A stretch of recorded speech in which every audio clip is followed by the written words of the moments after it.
नमस्कार साथियों, मेरा नाम है राहुल और मैं अपने YouTube channel easy learning math पर आप सभी का स्वागत करता हूं। देखो साथियों, आज का कंटेंट हमारा आज का जो सेशन है वो है आग के बेसिस पर कर रहे हैं हम। आग क्या है, क्लासिफिकेशन ऑफ फायर कितना है, ठीक है, उसके बारे में हम जानते हैं। ठीक है बच्चों, तो साथियों बात इतनी है कि आग के बारे में हम जान रहे हैं। आग एक केमिकल रिएक्शन है, ठीक है ना। और वो जो केमिकल रिएक्शन है वो तीन तत्वों के बीच में हो रहा है या तीन पदार्थों के बीच में हो रहा है। देखो इसमें सबसे पहले तो होगा आपका ईंधन।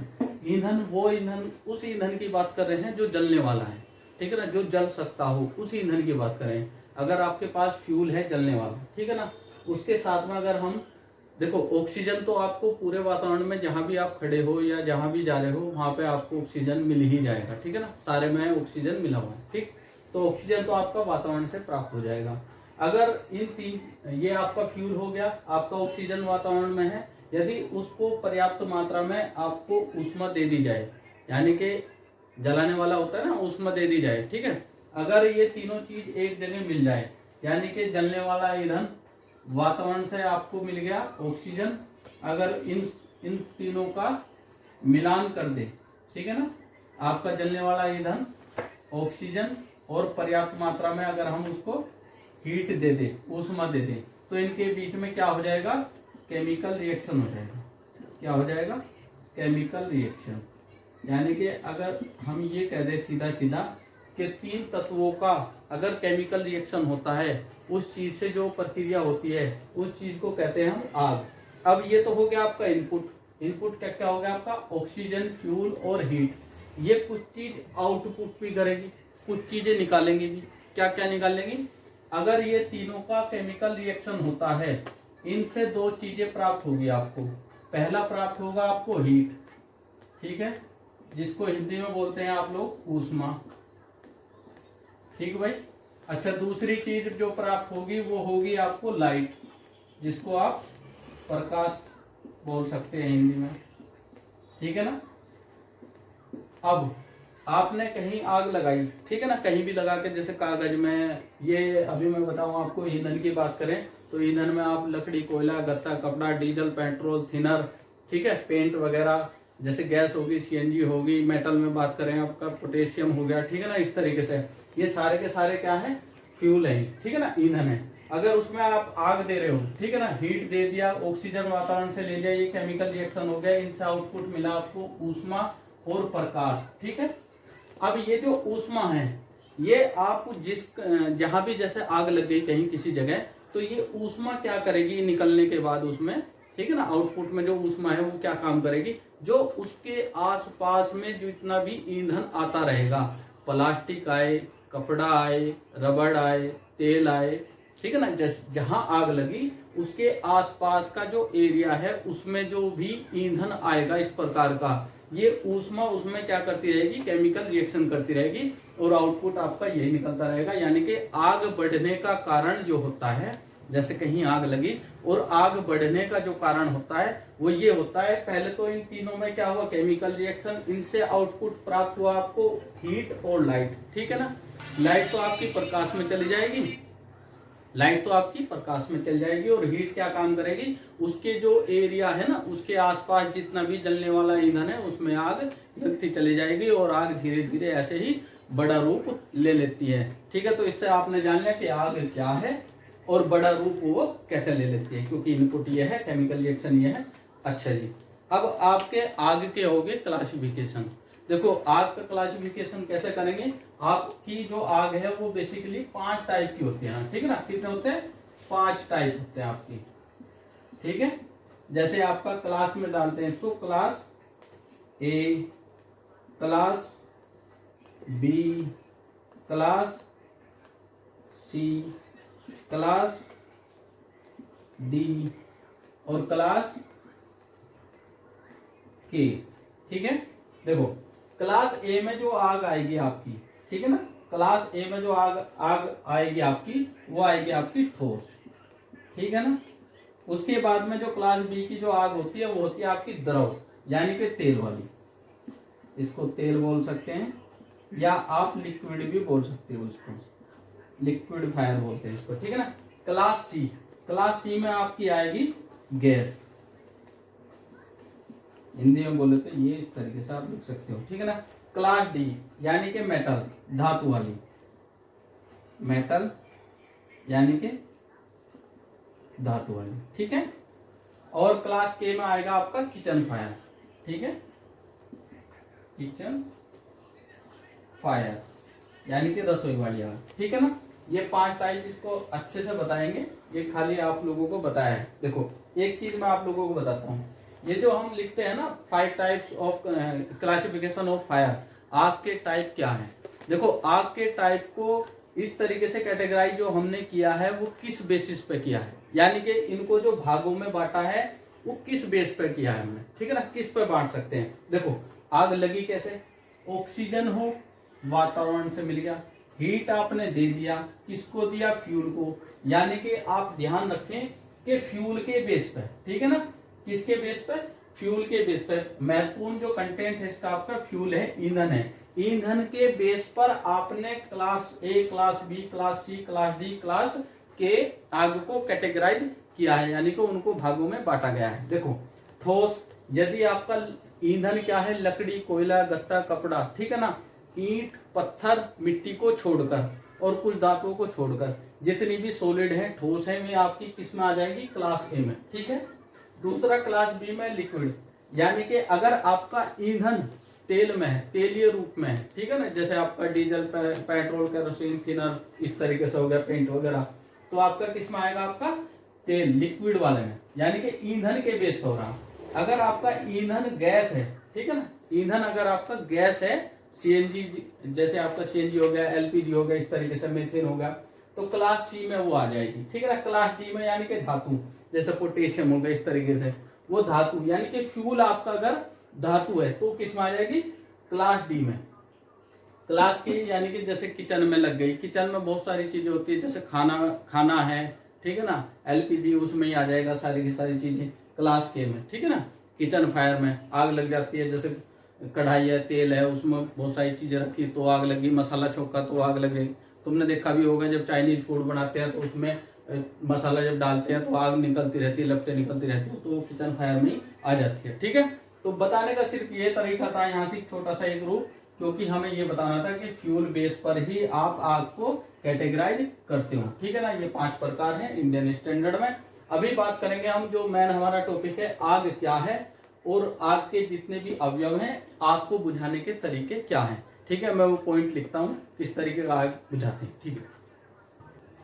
देखो साथियों, अगर आग लग गई तो हमें सबसे पहले, जैसे कोई हमारे पास में आता है, जैसे गार्ड आए या कोई भी व्यक्ति आए कि सर आग लग गई, तो सबसे पहले सवाल होता है हमारा, क्या हुआ।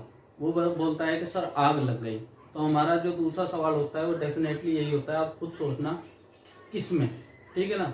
वो ये जानने की कोशिश करता है कि वो बोलता है, जब वो बोलता है कि किस में लगी आग, ठीक है ना, वो जानने का उसका इच्छुक यही है कि हमें ये पता लग जाए एटलीस्ट वो किस चीज में लगी आग, यानी कि वो फ्यूल के बारे में जानने की कोशिश करते हैं ताकि वो उस पर बेहतर एक्शन ले सके, यानी कि कौन सा एक्सटिंग्विशर यूज करना या कौन से मेथड से उसको आग को बुझाना है, ठीक है ना।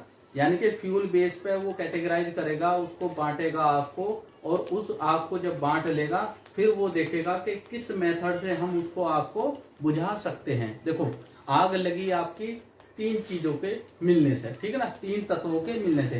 पहला है फ्यूल, दूसरा है ऑक्सीजन, तीसरा है आपका हीट, जब आपने हीट दे दिया, ठीक है ना। और जब इन तीनों को चीजों को मिला के फिर उनके बीच में कराया गया केमिकल रिएक्शन, यानी कि ऐसा नहीं हो सकता आपने फ्यूल को यहाँ रख दिया, ठीक है ना, आपने ऑक्सीजन यहाँ सारे में फैला हुआ है, हीट आपने वहां रख दी, तो वहां से यहाँ पर ये आप आपस में आग लग जाए। यानी कि एक जगह बोतल में आपने पेट्रोल रख दिया, ठीक है ना, दूसरी जगह आपने मोमबत्ती रख दी दूसरे कोने में रूम में अपने, ठीक है। ऑक्सीजन तो चारों तरफ फैली हुई है तो इतनी दूर से तो कांटेक्ट में नहीं आएगा। जब उनका कांटेक्ट कराओगे, केमिकल रिएक्शन कराओगे, तीनों को एक जगह मिलाओगे, तभी तो केमिकल रिएक्शन होगा, तभी तो आग बनेगी वो, ठीक है ना। तो इसी प्रकार से जब आपके पास फ्यूल, ऑक्सीजन, हीट, इन तीनों के केमिकल रिएक्शन से आग लगी तो इनका बुझाने का भी तरीका यही है, या तो आप वहां से ऑक्सीजन को हटा दो या फिर आप उसमें से फ्यूल को हटा दो। यदि आप उसमें से हीट को हटा सकते हो तो हीट को हटा दो। यानी कि कहने का मतलब ये है, जहां आग लगी है वहां से ये तीन चीजों में से, तीन तत्वों में से एक तत्व को आपको हटाना है, तभी वो आग बुझ सकती है। ठीक है, अगर ये तीनों में से कोई चीज हम नहीं हटा पा रहे हैं तो आग बिल्कुल भी नहीं बुझेगी। देखो अब समझो बात को। अगर आप ये समझो कि अगर आप हीट को हटा रहे हो, ठीक है ना, हीट को हटा रहे हो, ऊष्मा को हटा रहे हो, ऊष्मा यानी कि गर्मी, गर्मी को अगर हटाना है तो उसको ठंडा करना पड़ेगा, ठंडे का मतलब उसको कूलिंग करना पड़ेगा। ठीक है ना, क्या करना पड़ेगा, कूलिंग। ये पहला मेथड है, कूलिंग करके आपको बुझाना। पानी गिरते हैं ना तो उसको क्या कहते हैं, पानी जब डाल रहे हैं हम तो आग का टेम्परेचर जो उसमें होती है वो जहां आग लगी है उसका टेम्परेचर डाउन होता है तो उसको कहते हैं कूलिंग। ठीक है ना, या तो आप आग बुझा सकते हो कूलिंग मेथड से, यानी कि ठंडा करके पानी डालकर उस आग पर। ठीक है ना, दूसरा मेथड है आपका स्टारवेशन। ठीक है ना, स्टारवेशन, स्टारवेशन का मतलब यह है जैसे आपकी आग लगी हुई है तो यदि आप इसमें से ईंधन को हटा लो, ठीक है ना, यदि आप इसमें से ईंधन को हटा लो तो आपका क्या हो जाएगा, वहां पे स्टारवेशन हो जाएगा। ईंधन मिलेगा नहीं, फ्यूल मिलेगा नहीं, और आपकी आग क्या है, भूखा मर जाएगी। स्टारवेशन का मतलब होता है भूखा मरना। ठीक है ना, वहां क्या हो जाएगी, आग आपकी ईंधन मिलेगा नहीं और आग अपने आप ऑटोमेटिक बुझ जाएगी। ये बेसिकली वहां पर यूज होता है, जैसे बड़े बड़े तुमने देखा होगा, जैसे कहीं किसी के खेत में अगर आग लगी हो ना, ऐसा भगवान करे, अगर बाय द वे लग गई तो क्या करते हैं वहां पर किसान भाई कि जहां आग लगी है तो उसका एक थोड़ा सा एरिया बनाते हैं, और एरिया बना के जो एरिया बनाते हैं कुछ जहां आग लगी है तो उसके चारों तरफ हैरो से, ठीक है ना, या रोटरवेट से उसके चारों तरफ ट्रैक्टर चला देते हैं 2-3 बार। ठीक है ना, तो वहां क्या हो जाती है, वो मिट्टी उठा देता है, मिट्टी आ जाती है उसमें और वो आग का एक एरिया हो जाता है, उससे आगे वो बढ़ नहीं पाती। आपने देखा भी होगा। ऐसे ही जैसे बड़े बड़े जंगल होते हैं, जैसे जंगलों में आग लग जाती है तो उसमें भी यही करते हैं कि जिस एरिया में आग लगी है उसके थोड़ा सा आसपास में मिट्टी या कुछ पेड़ वगैरह सूखी पत्तियां जो भी हैं उसके आसपास में उसको हम हटा देते हैं। किचन फायर में भी हम यही मेथड यूज करते हैं, जहां आग लगी है तो उसके पास का जो जितना भी ईंधन है, उसके आसपास का जितना भी एरिया है, जलने वाली चीजें हैं, उसको हम हटा देते हैं ताकि वो आग जो है थोड़ी कम हो जाए, बढ़ती हुई बढ़े ना वो आग। ठीक है ना, इसी तरीके से स्टारवेशन आप उसमें भी कर सकते हो। जैसे आपका ईंधन यदि आपका गैस है, ध्यान से सुनना, यदि आपका ईंधन आपका गैस है तो वो हमेशा हमेशा स्टारवेशन मेथड से ही बुझेगी, और कोई मेथड नहीं हो सकता। सबसे बेस्ट तरीका यही है, अगर गैस में आग लगी है तो आप स्टारवेशन मेथड से ही बुझा सकते हो। लीकेज आपको बंद करना पड़ेगा, यानी कि आपको भूखा मारना पड़ेगा, आप ये समझ लो। ठीक है, दूसरा आपके पास है स्मोदरिंग। स्मोदरिंग का मतलब होता है साथियों गला घोटना। ठीक है ना, यानी कि सांस बंद कर देना। देखो यदि आप इन तीनों में से, ठीक है ना, आपने ये हटाया कूलिंग सिस्टम हो गया, आपने ये हटाया स्टारवेशन सिस्टम हो गया, अगर आप ऑक्सीजन हटा पाते हो, ठीक है ना, अगर आप वहां से ऑक्सीजन हटा पाते हो तो उसको बोलते हैं हम स्मोदरिंग। स्मोदरिंग का मतलब है गला घोटना, यानी कि सांस ना लेना। अगर आप उसमें से जहां आग लगी है, आग लगी उसमें से आप ऑक्सीजन को हटा दो। अब कहोगे कि ये संभव कैसे है, ऑक्सीजन तो चारों तरफ है। देखो ध्यान दो आप, यदि आपकी आग जो ईंधन है आपका, जहां आग लगी है वो ईंधन है आपका, मान लो जैसे डीजल हो गया, पेट्रोल हो गया, ठीक है ना, लिक्विड फायर हो गया, ये समझो आप। ठीक है ना, तेल वाली आग जिसे कहते हैं। यदि आपकी आग तेल वाली है, ठीक है ना, जहां लिक्विड फॉर्म है, ठीक है ना, तो उसमें अगर आग लगी है तो उसका बेस्ट तरीका है बुझाने का, बेस्ट मेथड है बुझाने का, वो है आपका स्मोदरिंग। अब स्मोदरिंग कैसे करते हैं, आपने देखा होगा पेट्रोल पंप पर, जब अगर ध्यान नहीं दिया तो जब जाओगे आप देखना, जहां पेट्रोल पंप है, जहां पे आप पेट्रोल डलवाते हो, वहां पे देखना कि एक फायर एक्सटिंग्विशर रखा होता है और उस पर लिखा होगा आपका फोम टाइप। कौन सा, फोम टाइप, FOAM, ये लिखा होगा। ठीक है ना, ये आप देखना आपके हर जितने भी पेट्रोल पंप होंगे उसमें सब में ये रखा मिलेगा। ठीक है ना, फोम टाइप लिखा होगा उसमें एक्सटिंग्विशर पे, आप ध्यान देना। ठीक है, तो इस फोम टाइप, यानी कि इस फोम टाइप का मतलब काम कार्य क्या करता है, ये जो जहां पर आग लगी है ना लिक्विड फायर में, जैसे डीजल में लगी, डीजल के टैंक में आग लगी है, तो जब हम इसका यूज करेंगे तो वो इतनी मोटी एक बुलबुलों की लेयर बना देगा। ठीक है ना, वो जब लेयर बन जाएगी तो आपका जो ईंधन है डीजल है वो नीचे रह जाएगा और जो बबल्स हैं, ठीक है, वो उसकी लेयर बन जाएगी, तो ऑक्सीजन हट जाएगी उसमें से। भले ही उसका टेम्परेचर कितना भी हो, चाहे उसमें डीजल नीचे कितना ही भरा हो, लेकिन ऑक्सीजन हट गई तो वो आग बुझ जाती है। तो आप समझो, अगर आपको ये मेथड यूज करना है तो ज्यादातर सॉलिड में यही यूज करते हैं, क्लास ए की आग में यही यूज करेंगे। स्टारवेशन यानी कि ये किस में करेंगे आप, ये आपका गैस में यूज करेंगे, यानी कि क्लास सी में यूज करेंगे इसको, क्लास सी, ठीक है ना, गैस वाली फायर, यानी कि गैस वाली फायर में यूज करेंगे इसको, ठीक है। ये आप कर सकते हो क्लास ए में, ठीक है।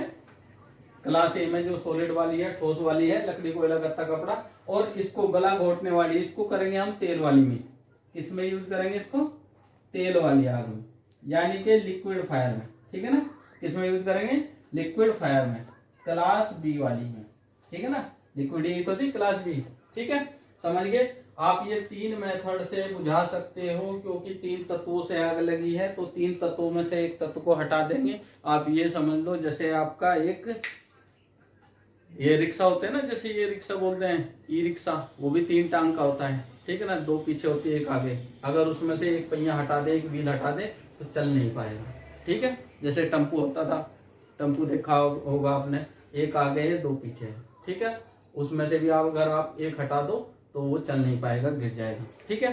तो अभी आपने आज हमने कोशिश करी जानने की कि आग क्या है, क्लासिफिकेशन ऑफ फायर हमने बताया 5। इसके बारे में एक वीडियो और मैं अपलोड करूंगा, जिसमें आग के क्लासिफिकेशन की बहुत बड़ी डिटेल होगी, अच्छे से बताएंगे हर चीज के बारे में, टॉपिक में हर चीज में बताएंगे आपको सही से, ठीक है। और दूसरी बात बताई हमने कि आग को बुझाने का तरीका क्या है, मेथड क्या है, आग किनसे मिलकर बनी, एक पॉइंट। दूसरा पॉइंट रहा आज हमारा कि आग को बुझाने के तरीके क्या हैं, मेथड क्या हैं, ठीक है। ओके साथियों, अगर ये वीडियो अच्छी लगे हैं तो लाइक करें, शेयर करें, कमेंट करें, अगर आप नए हैं तो इसको सब्सक्राइब भी कर ले। जय हिंद, जय भारत।